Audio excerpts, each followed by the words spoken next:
Aujourd'hui, nous allons nous intéresser au transport. Le transport, c'est un impact très important en termes de CO2. Vous le savez sans doute que le transport, au niveau juste français, est responsable à 31% des émissions de gaz à effet de serre. Donc 31% des émissions de gaz à effet de serre en France sont produites par le transport. Et à 95%, ce sont des émissions qui sont issues du transport routier. Donc le transport routier est très émetteur.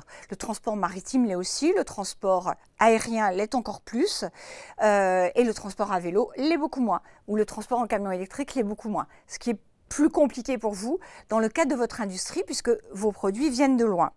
Donc l'idée c'est d'essayer de diminuer le plus possible vos émissions de CO2. Vous savez qu'il y a l'accord de Paris qui réglemente les émissions de CO2 dans tous les pays du monde ou presque et qui nous pousse à limiter la hausse des températures à 1,5 degré d'ici 2030. D'ores et déjà, les experts scientifiques nous disent qu'on est à 2 degrés. La trajectoire, elle est plutôt sur 2 degrés. Et il ne faut surtout pas qu'on dépasse 2 degrés parce que sinon, ça aurait des conséquences très graves pour à la fois l'humanité et puis bien sûr la nature et la biodiversité.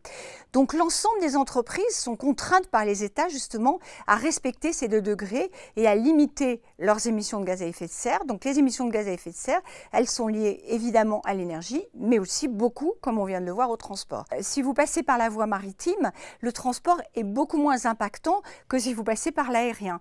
Donc anticiper ces commandes, prévoir à l'avance vous permet justement d'avoir le temps de passer par la mer et c'est un plus par rapport à vos émissions de CO2, sachant que par ailleurs c'est aussi un plus par rapport à votre budget puisque c'est moins impactant en termes d'argent également. Les leviers que vous avez par rapport à ce transport, en dehors de choisir effectivement des transports moins impactants, ça va être le chargement. Comment est-ce que vous pouvez optimiser le chargement? Comment est-ce que vous pouvez mettre dans un seul carton plus de produits qu'avant? Comment est-ce que vous pouvez avoir moins de suremballage qui prend de l'espace et mettre beaucoup plus de produits qui sont les uns protégés mais les uns avec les autres? Comment est-ce que vous pouvez sourcer vos produits plus localement? Peut-être que les lunettes, vous les sourcez en Chine, mais peut-être que le packaging, peut-être que l'étui, peut-être que le chiffon, vous pouvez le sourcer plus près de chez vous. Comment est-ce que vous pouvez faire de la manutention plus près de chez vous et sourcer peut-être plutôt des pièces détachées qui prennent moins de place et les faire monter plus près de chez vous, plus en Europe. Utiliser le rail à la place de la route, c'est aussi très important quand vous êtes sur le transport local, notamment le transport en France.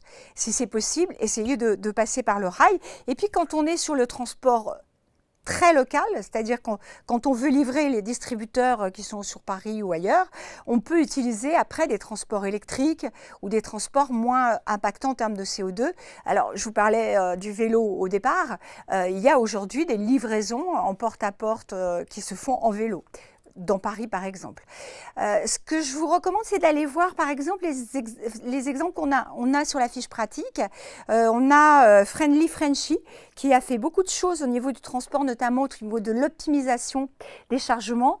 On a l'entreprise Mikita qui, elle, a fait tout un réseau de fabricants autour de son siège social qui livre localement et qui livre en camion électrique et également en vélo sur la ville de Berlin par exemple.